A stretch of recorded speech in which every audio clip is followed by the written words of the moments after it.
বৈরী আবহাওয়ার কারণে সৃষ্ট ঝোড়ো বাতাস, শিলাবৃষ্টি ও টর্নেডোর আঘাতে দেশের ৩ স্টেটে অন্তত ২৩ জনের মৃত্যু হয়েছে। শুক্রবার থেকে শনিবার সকাল পর্যন্ত কেন্টাকিতে ১৪, মিজোরিতে ৭ এবং ভার্জিনিয়ায় ২ জনের মৃত্যুর খবর পাওয়া গেছে।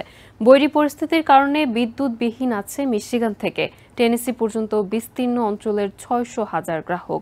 দেশের অন্তত ১৫টি স্টেটে বৈরী আবহাওয়ার কারণে ব্যাপক ক্ষয়ক্ষতি হয়েছে।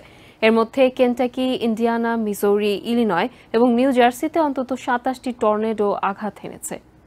বৈরী আবহাওয়ার কারণে সৃষ্ট ঝড়, শিলাবৃষ্টি ও টর্নেডোর আঘাতে কেন্টাকি, মিজৌরি সহ কয়েকটি স্টেটে প্রাণহানির খবর পাওয়া গেছে।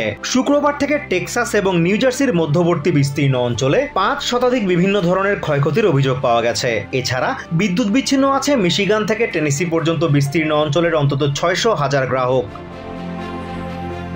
শনিবার সকাল পর্যন্ত কেন্টাকি, ইন্ডিয়ানা, মিজৌরি, ইলিনয় এবং নিউ জার্সিতে অন্তত ২৭টি টর্নেডো আঘাত হানার খবর পাওয়া গেছে। এ সময় কেন্টাকির বার্লো, ইন্ডিয়ানার সালিভান সহ টেক্সাস থেকে ওহাইওর মধ্যবর্তী অনেক এলাকায় টেনিস বলের আকৃতির শিলাবৃষ্টি দেখা যায়। শেষ খবর পাওয়া পর্যন্ত দেশের অন্তত ১৫টি স্টেটে শিলাবৃষ্টি, ঝোড়ো বাতাস ও টর্নেডোর আঘাতে ক্ষয়ক্ষতির খবর পাওয়া গেছে। কোথাও কোথাও শিলের আঘাতে ঘরের ছাদ ক্ষতিগ্রস্ত হওয়ার পাশাপাশি গাছ ভেঙে পড়ে বিভিন্ন ভবন ও যানবাহন ক্ষতিগ্রস্ত হয়েছে।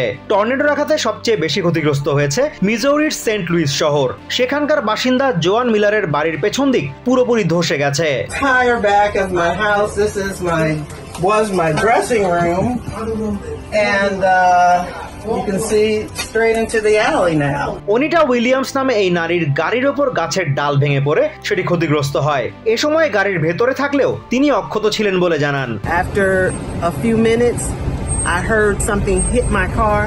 And I turned around and looked. Tornado ব্যাপক ধ্বংসযজ্ঞ চালিয়েছে কেন্টাকির লরেল কাউন্টিতে। সেখানকার এই নারী জানান, ঘটনার আকস্মিকতায় তার মেয়ে মারাত্মক ভয় পেয়েছে। এদিকে ন্যাশনাল ওয়েদার সার্ভিস জানিয়েছে, চলমান এই বৈরী আবহাওয়ার গতিপথে রয়েছে নিউ ইয়র্ক, ম্যাসাচুসেটস, ভারমন্টের কিছু অঞ্চল এবং নিউ হ্যাম্পশায়ারের পশ্চিমাঞ্চল। অন্যদিকে টেক্সাস, লুইজিয়ানা, আরকানসা, ওকলাহোমা এবং ক্যানসাসের বিস্তীর্ণ অঞ্চল বৈরী আবহাওয়ার কবলে পড়তে পারে বলে পূর্বাভাস দিয়েছে national weather service.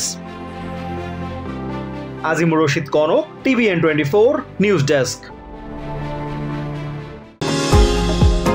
New York থেকে সম্প্রচারিত TVN24 টেলিভিশন বিশ্বজুড়ে বাঙালির কণ্ঠস্বর।